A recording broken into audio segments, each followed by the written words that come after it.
আসসালামু আলাইকুম রহমতুল্লাহ।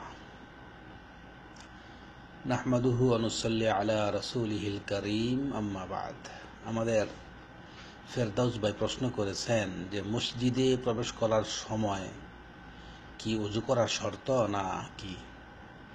আরও উল্লেখ করেছেন যে আপনি অনেক সময় গোসল ফরজ থাকা সত্ত্বেও মসজিদে প্রবেশ করেন কাজ করার জন্যে, তাই এ মর্মে জানতে চেয়েছেন বিস্তারিত।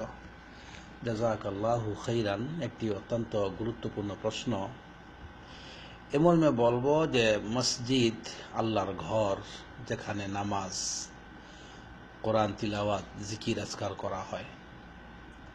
অতএব মসজিদকে পরিষ্কার পরিচ্ছন্ন রাখা ইমানের দাবি, এবং মসজিদে প্রবেশ করার ক্ষেত্রেও যদিও ওযু করার শর্ত নয়, কিন্তু একজন মুমিন, একজন মুসলিম মসজিদে প্রবেশ করবে ওযু অবস্থায় এবং পরিষ্কার পরিচ্ছন্ন হয়ে ভালো কাপড় পরিধান করে আতরগন্ধি সুগন্ধি ব্যবহার করে। এমর্মে ইসলাম উৎসাহিত করে খুযু যিনাতাকুম ইনদা কুল্লি মসজিদ।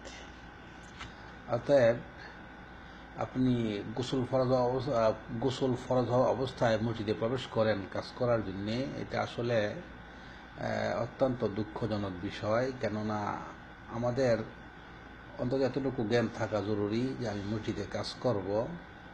অতএব মসজিদ সংক্রান্ত মাসালাগুলি আমাদের জানা দরকার, এবং বিষয়গুলো স্পষ্ট, তেমন কঠিন বিষয় নয়। কিন্তু আসলে আমাদের সমাজ দিন সম্পর্কে এতই আমরা গাফেল, যেটা অত্যন্ত দুঃখজনক।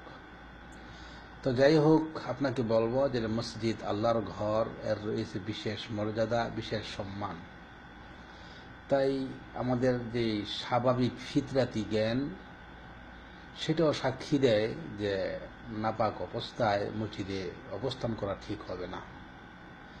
এবং আমরা হাদিস থেকে স্পষ্ট করে জানতে পারি, যেখানে আল্লাহর রাসূল সাল্লাল্লাহু আলাইহি সাল্লাম ঘোষণা করেছেন যে ব্যক্তি কাঁচা পেঁয়াজ, কাঁচা রসুন এবং কুররাস এগুলো খায় এবং এগুলোর গন্ধ নিয়ে যেন মসজিদের নিকটবর্তী না হয়, অর্থাৎ কঠোর হুঁশিয়ারি দিয়েছেন আল্লাহর রাসূল আমাদেরকে। তো বিষয়গুলো খেয়াল করতে হবে। তো যাই হোক, আপনাকে বলবো যে মসজিদে ঢোকার জন্য ওযু শর্ত নয়, বিনা ওযুতেও মসজিদে প্রবেশ করা যেতে পারে। তবে বড় নাপাকি অবস্থায় মসজিদে অবস্থান করা, যেমনটা আপনি করেন কাজের জন্য, এটা অবশ্যই ঠিক নয়, এটা জায়েজ নয়। এ মর্মে আবার সূরা নিসা আয়াত নম্বর 43-এ উল্লেখিত হয়েছে, ইয়া আইয়ুহাল্লাযীনা আমানু লা তাকরাবুস সালাতা ওয়া আনতুম সুকারা হাত্তা তা'লামু মা তাকুলুন ওয়ালা জুনুবান ইল্লা আবিরিস সাবিলিন হাত্তা তাগতাসিলু। অর্থাৎ, হে ঈমানদারগণ, তোমরা নেশাগ্রস্ত অবস্থায় বা জুনুবী অবস্থায় নামাজের নিকটবর্তী হবে না, যতক্ষণ না তোমরা বোধ শক্তি ফিরে পাও এবং গোসল না করো। তবে পথ অতিক্রমের উদ্দেশ্যে তোমরা মসজিদের উপর দিয়ে চলতে পারো। এ হলো কোরআনী নীতিমালা স্পষ্ট করে যে মসজিদে অবস্থান করা বড় নাপাকি অবস্থায় এটা অবশ্যই জায়েজ নয়, ঠিক নয়। তবে যদি কেউ এমন হয় যে তাকে মসজিদের উপর দিয়ে কোথাও যাওয়া জরুরি, তাহলে সে যেতে পারে, এর অনুমতি রয়েছে। এবং এ মর্মে আরও বলবো যে হাদিস এসেছে আমাদের আয়েশা থেকে,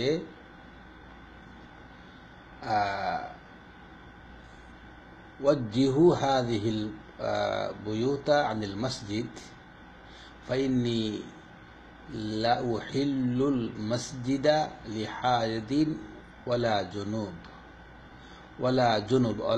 জুনুবিন। অর্থাৎ, তোমরা মসজিদমুখী ঘরের দরজাগুলো বন্ধ করে দাও, কারণ ঋতুবতী এবং জুনুবী ব্যক্তির জন্য মসজিদে অবস্থান করা জায়েজ নয়। এই হলো হাদিস। এবং জুনুবান ব্যক্তি অথবা মহিলাদের যদি হায়েজ নেফাস হয়, তাদের ব্যাপারে যেটা বলা হলো কোরআনে, যে মসজিদ দিয়ে অতিক্রম করা বিশেষ প্রয়োজনে সেটা বৈধ রয়েছে। এ মর্মে হাদিস।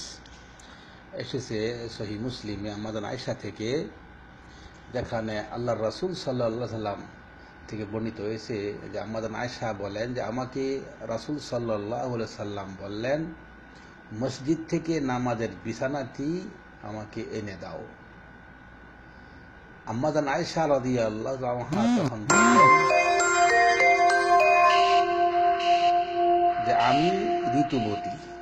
তখন আল্লাহর রাসূল সাল্লাল্লাহু আলাইহি সাল্লাম বললেন, দাও, ঋতুস্রাব তো তোমার হাতে লাগেনি।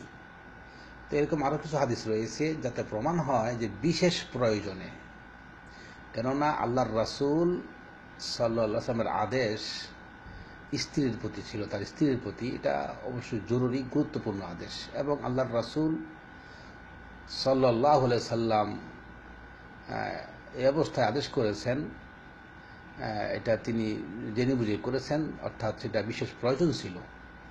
তাই বলবো যে বিশেষ প্রয়োজনে মসজিদে অতিক্রম করা এটা যদিও জায়েজ রয়েছে, এটা আমরা হাদিস থেকে পেলাম, কিন্তু খামোখা আপনি এই অবস্থায় মসজিদে কাজ করবেন, যেটা কোরআন আয়াত দিয়েও পাওয়া গেল ঠিক নয়, এবং হাদিসে স্পষ্ট করে বলা হলো যে অবস্থান করা জায়েজ নয়। তাই বিষয়টা বিশেষভাবে লক্ষণীয়। আপনাকে বলবো যে সৌদি আরবে থাকেন আর যেখানেই থাকেন, আলহামদুলিল্লাহ বর্তমানে আর এমন নেই যে পানির অভাব।